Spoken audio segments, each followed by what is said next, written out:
Clip farming is a method used by content creators, specifically live streamers, to capture engaging or entertaining moments from a video or stream, and repost them and garner more attention from those said clips.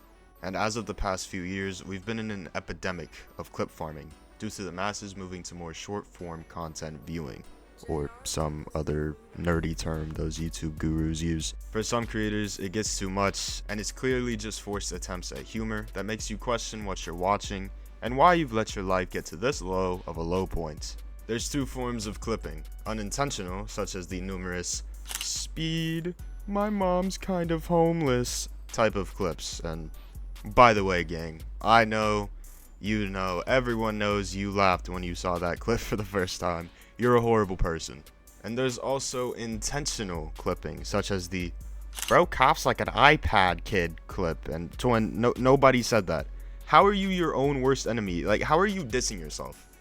Is this a humiliation ritual? Like, I don't know. Anywho, intentional clip farming is at such an all-time high. People are specifically saying or doing things to either attempt to get a viral 10 seconds of fame, or be the introduction to a Shea Gilgeous-Alexander edit or something. Clip farming has actually been going on for a while, just in different fonts. And I mean, that's basically what Vine and Musical.ly were. But oh lord, we've entered a new gear of this stuff with TikTok, as well as streaming being at an all-time high. I mean, me personally, if my Wi-Fi box wasn't in an active war zone, I'd be the biggest clip farmer of them all. Due to the sheer virality a lot of these clips reach, some people see it as the only way to make it nowadays. And while that's objectively untrue, it can definitely help in the short term. And I am once again back to make an absolutely baseless comparison, since my last baseless comparison low-key went crazy and I'm, again, low-key view hungry. We're going to be talking about what I feel is wrestling's version of clip farming, hotshot booking, as well as a couple other things. Haha, segue time. Hopefully this one doesn't turn into a mid-roll ad again. I'm sorry if it does. Hello, welcome back to the channel. We are once again back in action. Today we are going to be discussing the ever-evolving idea of clip farming in professional wrestling. We're going to be talking about a couple different versions of it, but mainly hotshot booking. And I do want to say before we get into this video, thank you so much for 2,000 subscribers. We really taken over the world on this side, brick by brick, step by step. Yeah. Hopefully I can earn a couple more subscriptions from this video. Anywho, I'm gonna stop yapping. We're gonna go ahead, we're gonna rip that rubber right off like we always do, and let's get into hotshot booking. Clip farming in wrestling.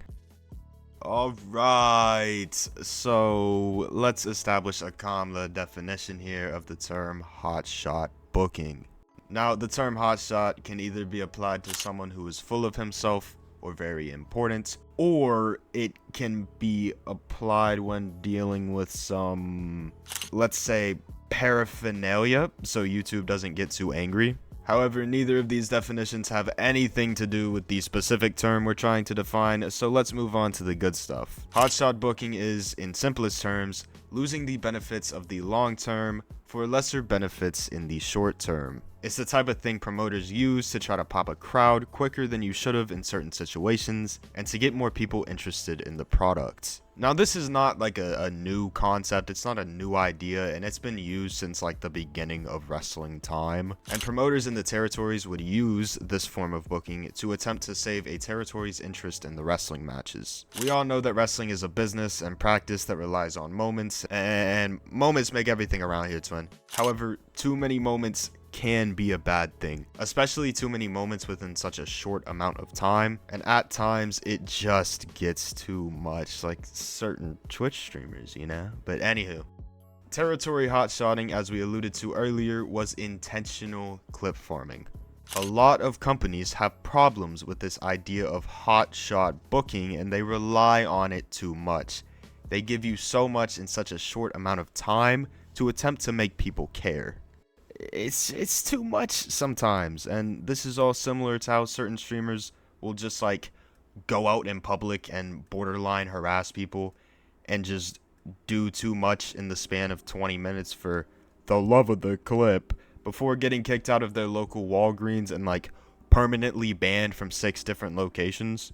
I mean, that is kind of similar to how some promoters will get banned from buildings, you know? But back to hotshot booking. Some examples of hotshot booking could include putting random dream matches or payoff matches to certain feuds on TV without letting the story develop. Some examples could be like how AEW gave us Danielson and Omega randomly, or WWE gave us Penta versus Rollins this past week. And some more recent examples could be like John Cena's heel turn or retirement tour. And that's an example of good hotshot booking. It worked in the moment and got hella people interested in the product again from like the outside world. While the booking from that point forward hasn't been perfect, it definitely worked for what it was trying to achieve in the moment, despite nothing really leading up to it on TV. Outside of that, Royal Rumble press conference, but we'll look past that. Another example of good hotshotting that recently happened was the "we want truth" stuff and the shock moments of Ron killings popping up. That's just giving people what they want and giving people a reason to watch. That is the textbook definition of what we're trying to talk about here. There's been plenty of examples of this, and you could even call the Solo and Jacob match at Night of Champions hotshot booking, because it also kinda came out of nowhere, and it was probably given to us a little too early. And hell, you could consider Ricky Starks' WWE debut to be a hotshot decision. And let me just keep spitballing some of these, man. The Yes Movement, the Punk return, yada yada, bro. There's so many examples that you can just come up with. And in a controlled environment, hotshotting is good, and certain situations just work. However, to every good, there is also a bad. So some bad examples of hotshot booking are everything WCW did under Vince Russo. Vince Russo was the king of bad hotshot booking. Really bad, nonsensical, chicanery, and whatnot. Bad hotshotting stems from trying to create a moment without giving it the proper build-up nor the proper payoff, while also not really making any cash. Such as, vacating every single title, putting the World Championship on David Arquette, putting the world title on Vince Russo, and literally any of the garbage shit that just randomly sprouted from Russo's brain in one way, shape, or form can be considered a terrible form of hotshotting. And I can't wait to be put on Vince Russo's mark list.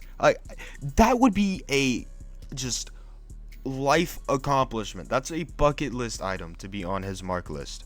But anywho, let's get back on the plot, as hotshotting could also be something as simple as a random independent company bringing in a big star for a one-off appearance. Such as like a Kurt Angle or any of the old territory guys who still did horrible appearances throughout the 2000s. Check the Real Bad Wrestling playlist to learn more about those. In all actuality, hotshotting is a very loose term that the majority of moments can fall under in one way or another.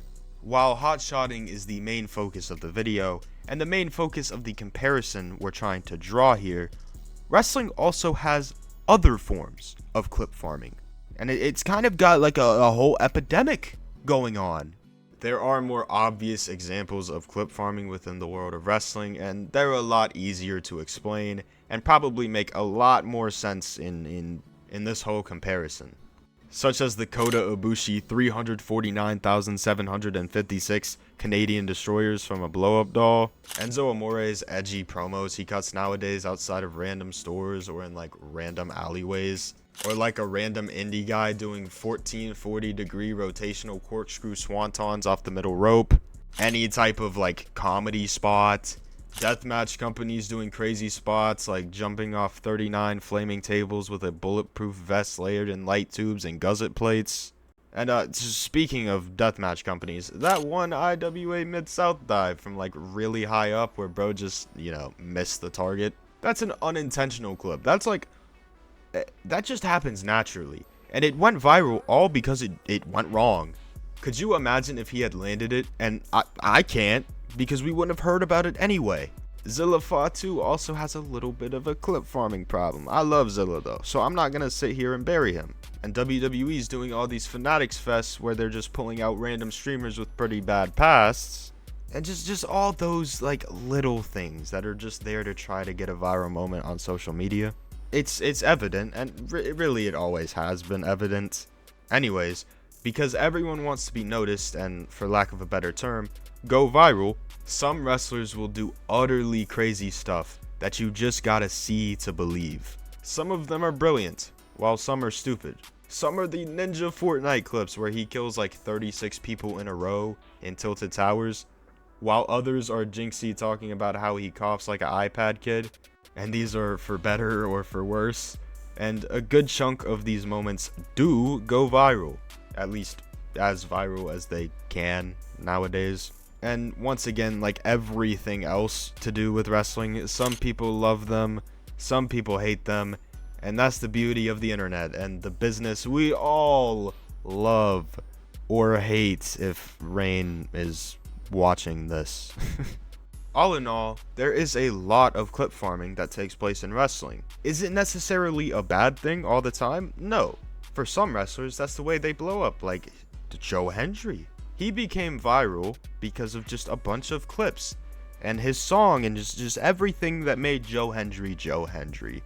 We all know the story. We've heard it 55 times by now. And there's also obviously some bad forms of clip farming that are very obvious. But that's just the business of professional wrestling. You have to do stuff like that. It's normal. When everybody's kind of competing with each other, they've got to find a way to get ahead. And going viral off some clips is one way to do that. There is definitely a spike in them as of late, but who really cares? Folks just be pocket watching and whatnot. I don't really have a problem with it, besides certain situations, which we'll probably do an entire video on WWE's clip farming problem, because they definitely have one. WWE is definitely the worst about this shit. But again, that's for another video. That's for another video. We'll have an entire video just discussing the problem that WWE currently has, the sickness, the illness they currently have. But anywho, I think that's enough yapping from me and making baseless comparisons once again. Yeah. I want to end this off by saying I appreciate you guys for taking time out of your day to watch this video. If you enjoyed it and if I earned it, I would appreciate it if you hit that like button as well as subscribe to the channel. As I said earlier, we trying to take over the world on this side, twin, and every single interaction helps. So I'd appreciate anything, really. You feel me? Speaking of appreciation, I would appreciate it if you went ahead and joined the Discord server either on the screen, in the description, or in the pinned comment.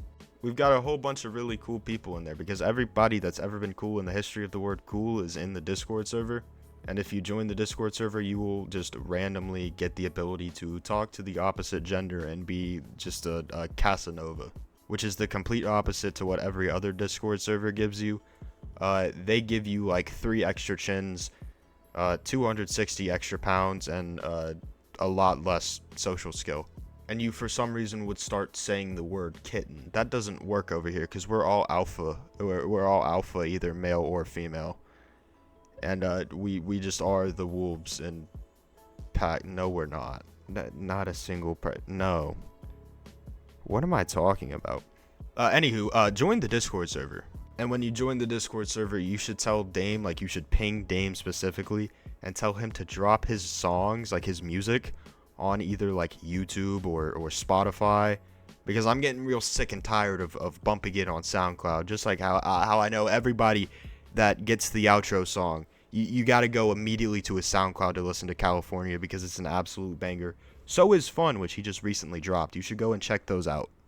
Okay, Dame, you can let me out of the basement now. I gave you your promotion, please.